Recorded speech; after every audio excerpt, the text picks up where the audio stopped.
بول ایسے ہوتے ہیں، کچھ الفاظ ایسے ہوتے ہیں جو اگر زندگی میں داخل ہو جائیں اور زندگی میں شامل ہو جائیں تو انسان کی زندگی سنور جاتی ہے، حالات بہتر ہو جاتے ہیں، ناکامیاں ختم ہو جاتی ہیں، عزت شان و شوکت مل جاتی ہے بولوں سے۔ آپ کسی محفل میں جائیں، اچھے بول بولیں، اور دوسرا آدمی آ کے اس محفل میں برے بول بولے، گالیاں دینی شروع کر دے، تو گالیاں بول تو ہیں، برے بول بول تو ہیں، گھٹیا لے جا بول تو ہے، تو بول ہی تو ہیں، اور کیا ہے؟ ایک پل میں ماحول کیسے بدل جاتا ہے، نظام کیسے بدل جاتا ہے، بول ہی تو ہیں۔ بالکل اسی طرح زندگی میں بعض بول ایسے ہیں جن بولوں کے ساتھ انسان کی زندگی کی خوشیاں وابستہ ہیں، راحتیں وابستہ ہیں، اور انسان کو وہ بول مستقبل میں کام آتے ہیں۔ مجھے ایک صاحب کہنے لگے ہماری خاندانی دشمنی ہے، اور یہ 5ویں نسل ہے خاندانی دشمنی، ادھر سے بھی کئی قتل، ادھر سے بھی کئی قتل۔ میں نے کہا وہ دشمنی کی وجہ کہا ایک شادی تھی، وہاں ہمارے بڑے بیٹھے تھے، ایک نے دوسرے کو برے بول بولے تھے، گالیاں دیں، سخت الفاظ کہے، برے بول بولے تھے ایک نے دوسرے کو۔ جب برے بول بولے تو اس وقت ایک دوسرے کے ساتھ تھوڑی سی تلخی سختی ہو گئی، بس شادی کا پروگرام ختم ہوا، جدا ہو گئے۔ دونوں نے دل میں بات رکھ لیا کہ اس نے مجھے فلاں جگہ یہ کہا تھا، فلاں جگہ یہ کہا تھا، وہاں سے ابتدا شروع ہوئی، بولوں سے موتوں کی ابتدا شروع ہوئی، دشمنیوں کی ابتدا شروع ہوئی، صرف بولوں سے۔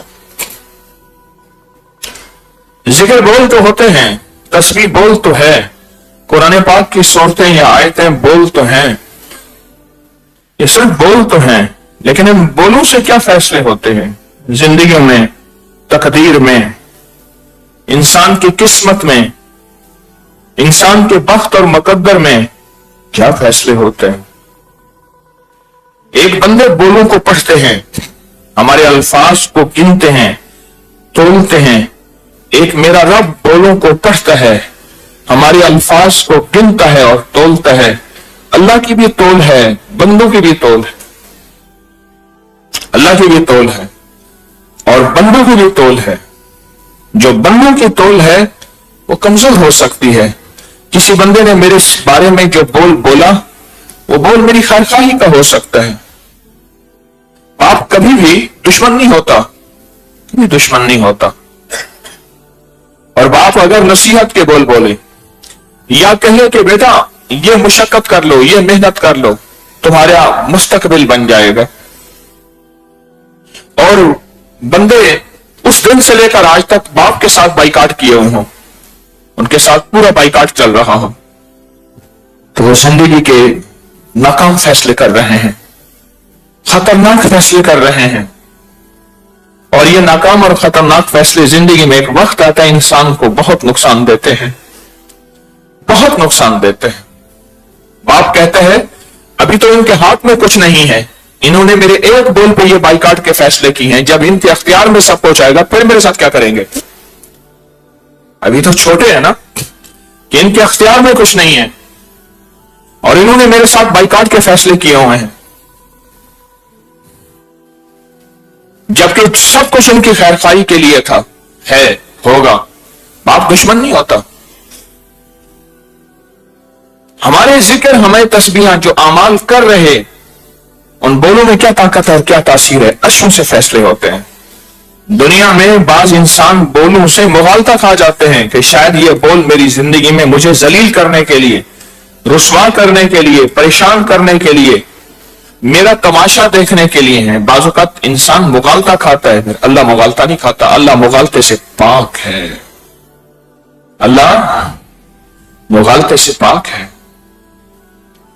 کہ میرا اللہ کہے کہ مغالطہ ہوا، نہیں، میرا اللہ مغالطے سے پاک ہے، میرا اللہ غلطی سے پاک ہے،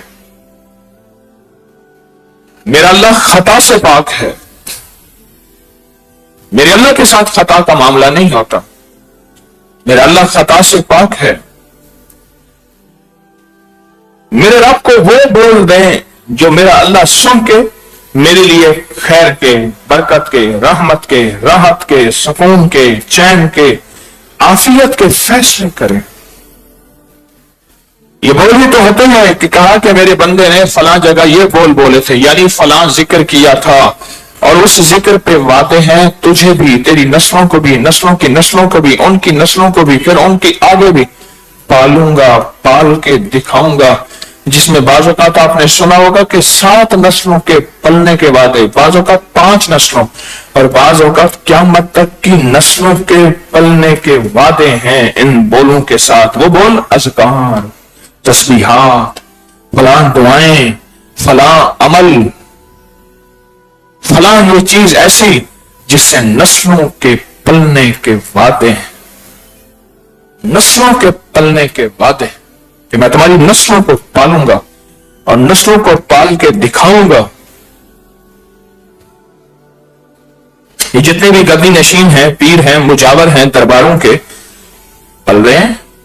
وہ اللہ دکھا رہا ہے کہ تمہارے بڑوں نے یہ بول بولے تھے، یعنی یہ اذکار کیے تھے، یہ ذکر کیے تھے، یہ تسبیحاں کی تھیں، یہ عبادات کی تھیں، یہ عمل کیے تھے، یہ اعمال کیے تھے. آج تمہاری نسلوں کو قیامت تک پال کے دکھا رہا ہوں. یا 11 نسلوں کو، یا 7 نسلوں کو، یا 20 نسلوں کو، یا 40 نسلوں کو، یا 70 نسلوں کو پالوں گا، پالوں گا، پالوں گا.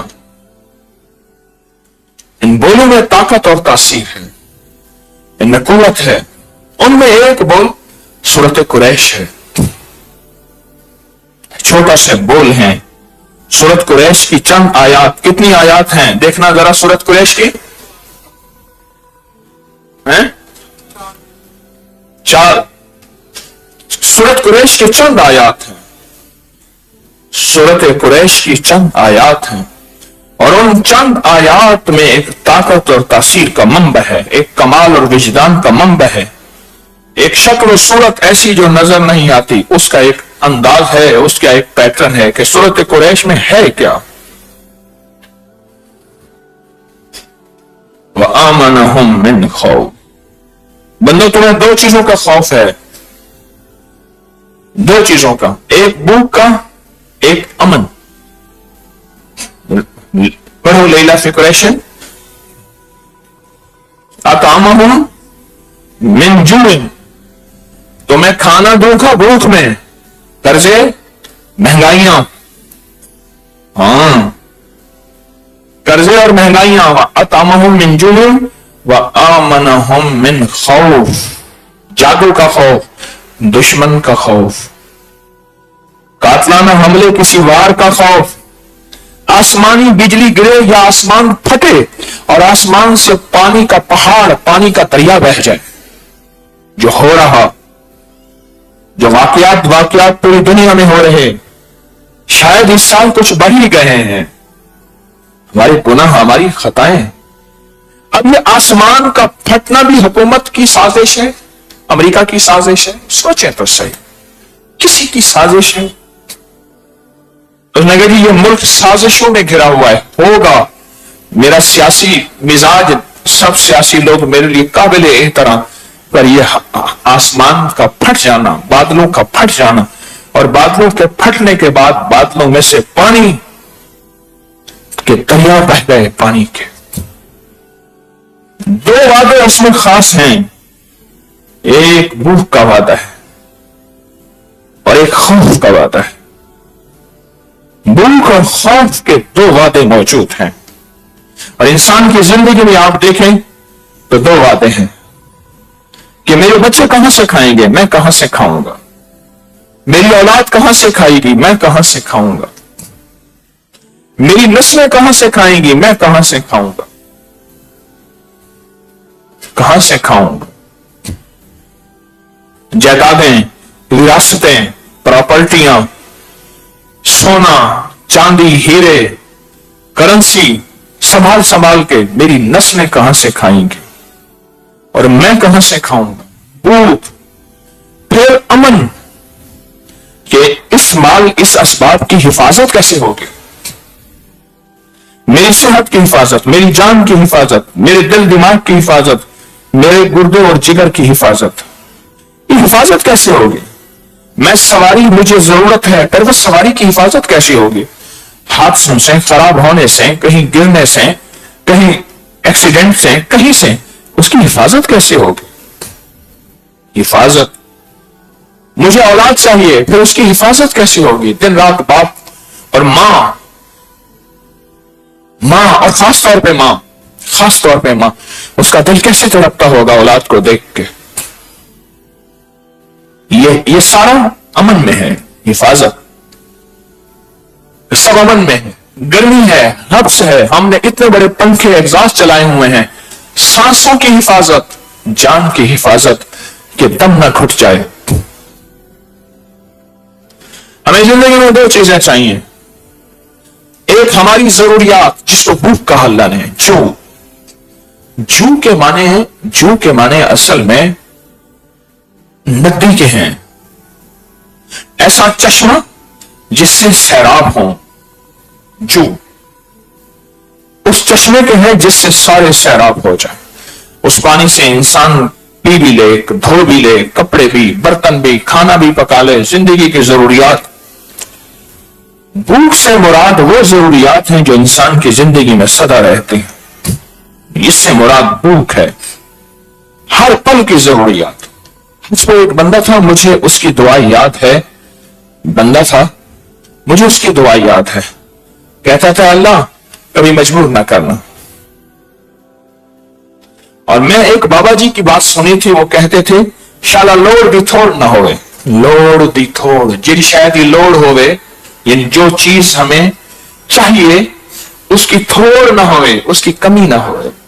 لوڑ دی تھوڑ، جو چیز مجھے چاہیے اس کی کمی نہ ہو. ایسا نہ ہو کہ میں اس چیزوں کے پیچھے دیوانہ وار پھروں اور پاگل ہو جاؤں، میری زندگی گزر جائے. ایسا نہ ہو. لوڑ دی تھوڑ نہ ہو.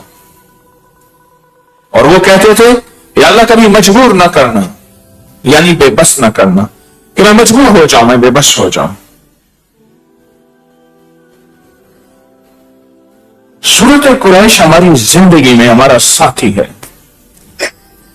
بڑے بڑے بادشاہوں کی زندگی میں میں نے پڑھا، بڑے بڑے بادشاہوں کی زندگی میں میں نے دیکھا اور ان سے پوچھا اور ان سے سنا کہ آپ کی زندگی میں حفاظت کا نظام کہاں سے چلا، تحفظ کا نظام کہاں سے چلا. آپ کی زندگی میں حفاظت اور تحفظ کا نظام کہ لگے سورۃ قریش سے چلا.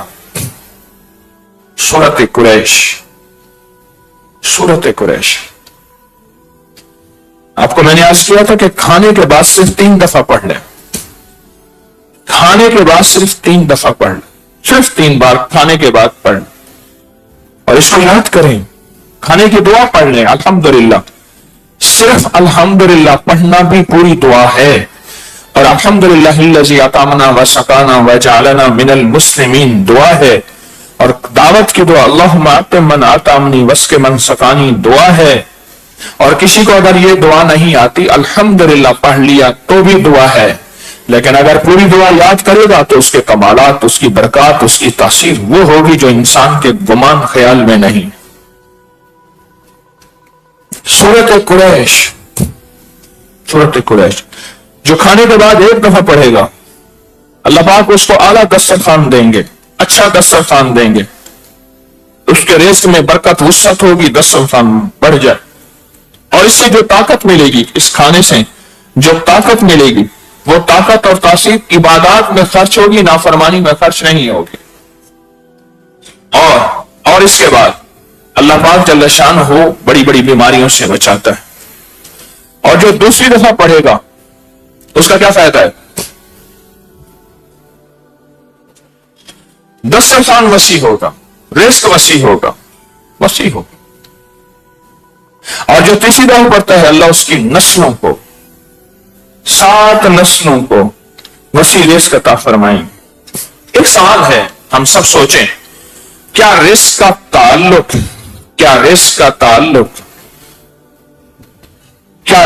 تعلق محنت سے ہے؟ ہاں محنت سے ہے، مشقت سے ہے، جان مارنے سے ہے، لیکن محنت مشقت اور جان مارنے کے بعد فیصلے ہو جائیں محنت مشقت پہ، یہ ضروری نہیں ہے۔ محنت مشقت شرط ہے، پر محنت مشقت پہ فیصلے شرط نہیں ہے کہ فلاں بندہ ملا اس نے بہت جان ماری مالدار ہو گیا، فلاں ملا بہت جان ماری خوشحال ہو گیا، فلاں ملا اس نے بڑی محنت کی آج وہ شہر کا رئیس ہے، نہیں، بالکل نہیں۔ محنت شرط ہے، جو محنت سے انکار کرے گا وہ اللہ کے اسباب سے منہ موڑے گا، وہ رب کے اسباب کو ختم کرے گا۔ محنت شرط ہے، محنت شرط ہے، پر محنت پہ فیصلے شرط نہیں کہ فیصلے بھی ہو جائیں، یہ شرط نہیں ہے۔ محنت شرط ہے، فیصلوں کے ساتھ کوئی دعائیں، کوئی توجہ، کوئی اوپر سے تونگری کے فیصلے، کوئی اوپر سے خوشحالی کے فیصلے، کہ اوپر سے کوئی نظام عالم کے فیصلے، یہ فیصلے ہیں، یہ فیصلے، پھر فیصلے ہوں گے، پھر فیصلے ہوں گے۔ محنت شرط ہے، پر محنت پہ فیصلے شرط نہیں۔ محنت شرط ہے، پر محنت پہ فیصلے شرط نہیں۔ یہ میں آپ کو حقیقت بتا رہا ہوں، حقیقت بتا رہا ہوں۔ جو شخص سورۃ قریش کو اپنی زندگی میں شامل کرتا ہے، سورۃ قریش کو اپنی زندگی میں شامل کرتا ہے، وہ بڑے حادثات اور مصیبتوں اور تکلیفوں اور پریشانیوں سے بچ جاتا ہے، بہت زیادہ بچ جاتا ہے۔ ہمارے ایک صاحب تھے، امریکہ میں آتے ہیں، ڈاکٹر منان، مجھ سے کہنے لگے میں نے مخدوم جہانیہ جہاں گشت کی اچ شریف پہ اور چچ نامے پہ ڈاکٹریٹ پی ایچ ڈی ایک خاتون ہے امریکن، ان کے ذریعے سے کر رہا ہوں، اور کہا کہ جب مخدوم جہانیہ جہاں گشت بات ہوئی تھی اصل میں سورۃ قریش پہ، تو وہ بتانے لگے، کہا کہ میں ان کے معاملات اور کتاب جب مطالعہ کیا ان کی زندگی کا اور اچ شریف کے اولیاء کا، تو پتہ چلا کہ ان کی زندگی میں سورۃ قریش بہت زیادہ ہے، بہت زیادہ ہے، اور بہت زیادہ پڑھنا ہے۔ ان کی زندگی میں سورۃ قریش ان کے بہت معاملات میں ہے۔ جتنے بھی اولیاء صالحین گزرے ہیں ان کی زندگی میں سورۃ قریش ان کے معاملات میں ہے۔ آپ کھائیں پیئیں، صرف 3 بار سورۃ قریش پڑھ لیں، اور اس کے سچے وعدوں پہ سچا یقین۔ رب سچا، اس کے وعدے سچے، رب حق، اس کے وعدے حق، رب نہ مٹنے والی ہستی، اس کے وعدے بھی نہ مٹنے والے ہیں۔ ہم مٹ جائیں گے، وعدے باقی رہیں گے۔ وہ کیسے باقی رہیں گے؟ یہ پھر وعدے میری طرف دیکھنا توجہ سے، یہ پھر وعدے نسلوں میں منتقل ہوتے ہیں، کیونکہ اللہ تو مٹتا نہیں، ہم مٹ جائیں گے، اللہ مٹنے سے پاک ہے۔ یہ وعدے پھر نسلوں میں منتقل ہوتے ہیں، نسلوں میں منتقل ہوتے ہیں، نسلوں میں، اور پھر ایسے منتقل ہوتے ہیں کہ منتقل در منتقل ہوتے ہیں۔ یہ دعائیں ٹریول کرتی ہیں، دعائیں راستے بناتی ہیں، دعائیں راہیں بناتی ہیں، دعائیں زندگی کی راہیں بناتی ہیں، آگے بڑھتی ہیں، اور بد دعائیں بھی آگے بڑھتی ہیں اور پیچھا کرتی ہیں، دعائیں بھی پیچھا کرتی ہیں، بد دعائیں بھی پیچھا کرتی ہیں۔ کہتے ہیں فلاں بندے کو کسی فقیر کی دعا ہے، کسی بڑے کی دعا ہے، ماں باپ کی دعا ہے، اور بد دعائیں بھی پیچھا کرتی ہیں۔ اس نے کہا اس کو فلاں کی بد دعا کھا گئی۔ میرے سامنے ایک خاندان ہے، میرے سامنے ایک خاندان ہے، ایک بوڑھی خاتون، ایک بوڑھی خاتون، ایک بوڑھی خاتون جو ہیں، انہوں نے مجاہدے قربانیاں کر کے ایک مکان بنایا تھا۔ اپنی پوتی، بیٹا فوت ہو گیا جوانی میں، اپنی پوتی کو سب کچھ دیا، اس نے قبضہ کر لیا، شوہر کے ذریعے بے عزت کروایا، اس نے جھولیاں اٹھا اٹھا کے بد دعائیں دی۔ یہ زندگی کا سفر میں نے 40 سال پہلے دیکھا۔ دعائیں، وہ بد دعائیں دی، وہ بد دعائیں دی، مجھے ان بد دعاؤں کا یاد ہے۔ اس نے بد دعاؤں کو کچھ نہ سمجھا، اس نے کچھ نہ سمجھا۔ جب دعائیں نکلتی ہیں نا، اس وقت کوئی ایسا نہیں ہے کہ اوپر سے پھول گرنا شروع ہو جاتے ہیں، اور جب بدوائیں نکلتی ہے ایسا نہیں کہ اوپر سے پتھر گرنا اسی وقت شروع ہو جاتے ہیں۔ پر بد دعائیں بھی اثر رکھتی ہیں اور دعائیں بھی اثر رکھتی ہیں. اس نے کچھ نہیں سمجھا. وقت گزرتا گیا, فیصلے ہوتے گئے, وہ بری خاتون فوت ہو گئی, وہ اپنی بد دعائیں انہیں دے کے چلی گئی. ایسی ایسی بد دعائیں میرے کانوں نے سنی, چلی گئی. ان بد دعاؤں کا نتیجہ یہ ہے کہ گھر میں اموات ہیں, جوان جوان موتیں ہیں, بیماریاں ہیں, حادثات ہیں, تکالیف ہیں, گھر میں الجھنیں, نفرتیں, آگ. ہر بندہ کماتا ہے, کچھ حاصل نہیں ہوتا. گھر یہی زندگی کا ایک سفر طے کر رہا ہے. تو دعائیں ان کا پیچھا کر رہی ہیں, لعنت ان کا پیچھا کر رہی ہے, بد دعائیں ان کا پیچھا کر رہی ہیں. میرے پاس ایک صاحب آئے, ابھی میں 2-4 دن پہلے میں حویلی میں تھا. میرے پاس ایک صاحب آئے, ان کا گھر بیماریوں کا مرکز ہے, فقر کا. بیماری اور فقر دو چیزیں, غربت اور بیماریاں. ان کا گھر اس کا محور بنا ہوا ہے. مجھے اس کا والد یاد آیا, اپنی ماں سے اور باپ سے گھنٹوں بحث کرتا تھا. ایسا تھا, پھر چلا جاتا تھا, پھر جاتے جاتے بات یاد آئی تھی کہ میں نے یہ گالی نہیں دی, یہ تانا نہیں دیا, پھر آتا تھا. وہ پورے تھے. مجھے یاد ہے کہ میں بعض اوقات چھوٹا سا بچہ ہوتا تھا نا, میں زور سے چیخ مارتا تھا. چھوٹے بچے کی چیخ زیادہ نکلتی ہے. کانوں پر ہاتھ دیتے تھے, ان کو یہ چیخ برداشت نہیں ہوتی تھی. یہ جاتا تھا بیٹا, پھر ان کے ساتھ بحث کرتے پھر چلا آتا تھا, پھر یاد آتا تھا, پھر چلا آتا تھا, اور ان کی دعائیں سے بد دعائیں منہ سے نکلتی تھی. ان فقیر کے کانوں نے سنے. غربت اور تندرستی. مجھے خواب زیادہ نہیں آتے, میں نے خواب میں دیکھا ایک گندی نالی ہے جس سے پخانہ نکل رہا ہے.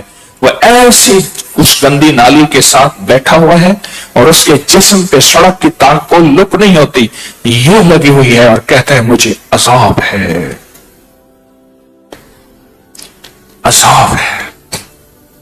کیونکہ جوانی کی مستی پہ انسان کو سمجھ کہتی نا, وہ کہتے ساری عقلیں میری ہیں.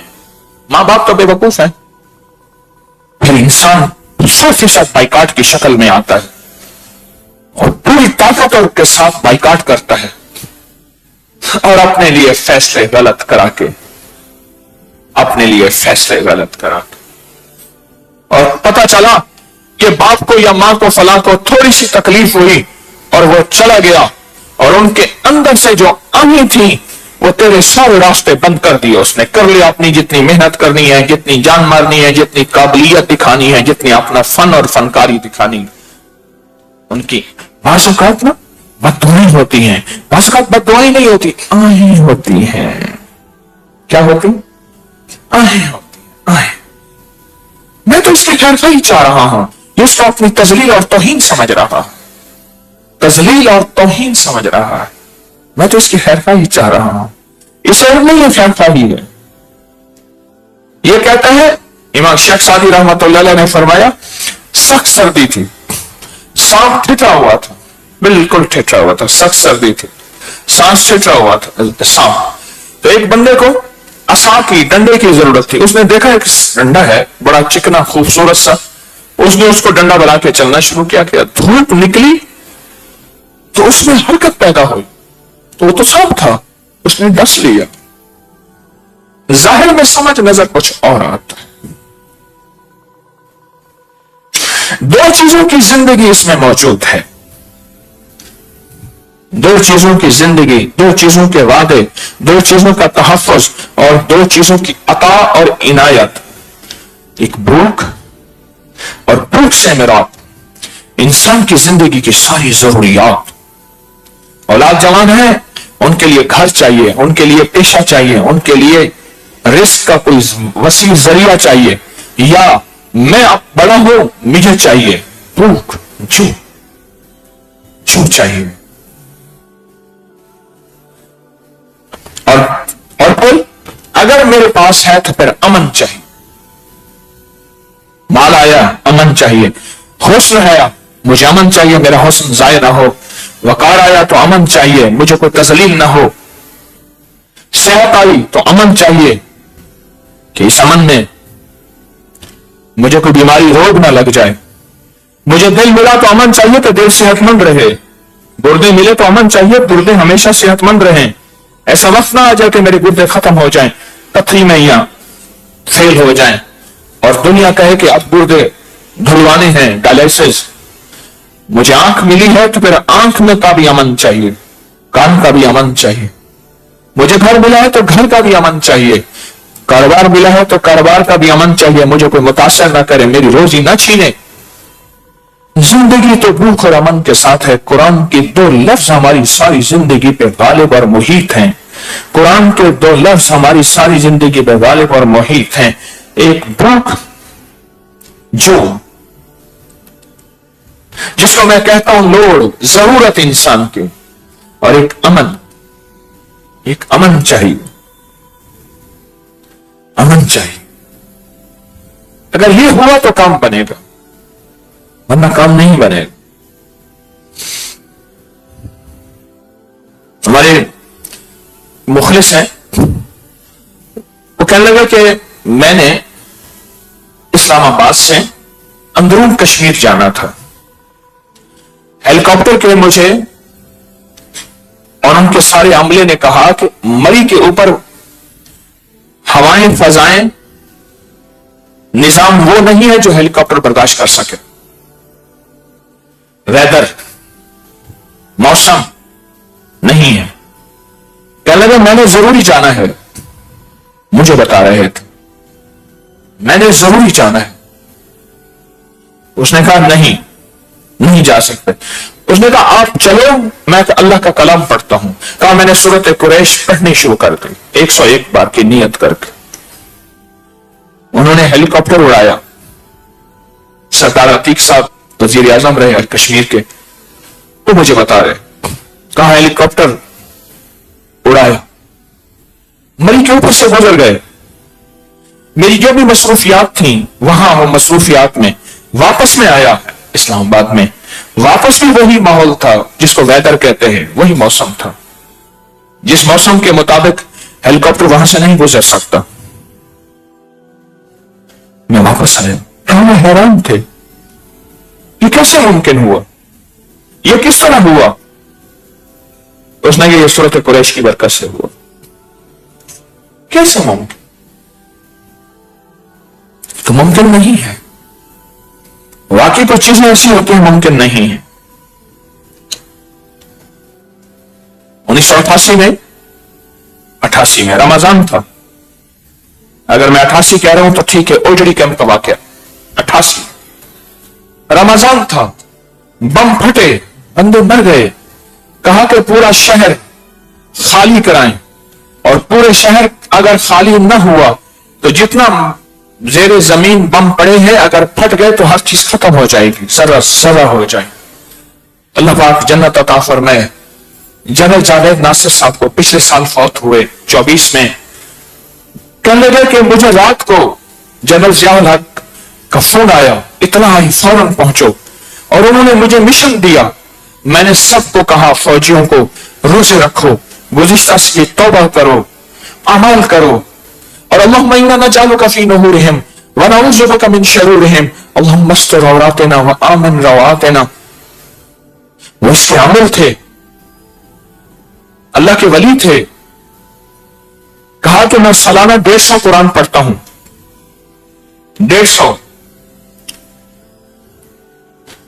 کہا کہ میں نے یہ اعمال بتائے، دنیا کا سارا سائنسی نظام ایک طرف، اور ان اعمال کی طاقت، توبہ کی طاقت، روزے کی طاقت، تقوی کی طاقت نقشے بدل دی، نقشے بدل